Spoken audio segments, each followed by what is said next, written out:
வணக்கம் நண்பர்களே, ஏர்போர்ட் வந்தாச்சு. போயிட்டு ஏர்போர்ட் பாருங்கள் எப்படி இருக்குது. என்ட்ரன்ஸை பாருங்கள் எவ்வளோ ஃப்ரீயாக இருக்குது பாருங்கள். உள்ளே எவ்வளோ தூரம் வர்றாங்க பாருங்கள். மக்களை பார்க்குறதுக்கு எவ்வளோ தூரம் உள்ளே அலோவ் பண்ணுறாங்க. போர்டிங் என்ட்ரன்ஸ் வெளியாகிற வரையும் டைம் இருக்குது. நிறைய கேட்கும். சரிதான். Kuwait Airways, Kuwait airport.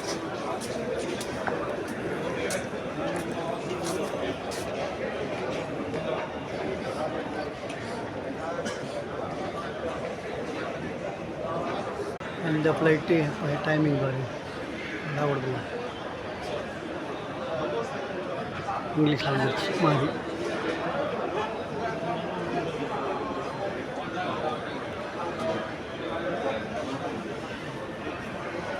இதுதான் ஏர்போர்ட்டில் புதுசாக வந்தவங்களெல்லாம் தனியாக உட்கார வச்சுப்பாங்க. இதுதான் அந்த அண்டர்கிரவுண்டில் போயிட்டோம்னா இந்த தனியாக இங்கே வந்து அவங்க பாஸ்போர்ட்டு காப்பி, ஓனரோட ஐடி கார்டெல்லாம் கொடுத்து தான் அழைச்சிட்டு போகணும். இதுதான் அந்த என்ட்ரன்ஸ்.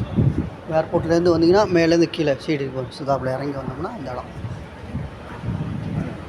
இங்கே வந்து நம்ம ஓனரோட ஐடியா கொடுத்துட்டு யார் வந்தாங்களோ அவங்க பாஸ்போர்ட் காப்பி கொடுத்து காசு கொடுத்து அழைச்சிட்டு போகணும். சரி, ஒரு எல்லாம் உட்காருங்க. இப்படி தான் உட்காருப்பாங்க. இதான் என்ட்ரன்ஸ். இது கீழே அண்டர்கிரவுண்டில் இருக்குது.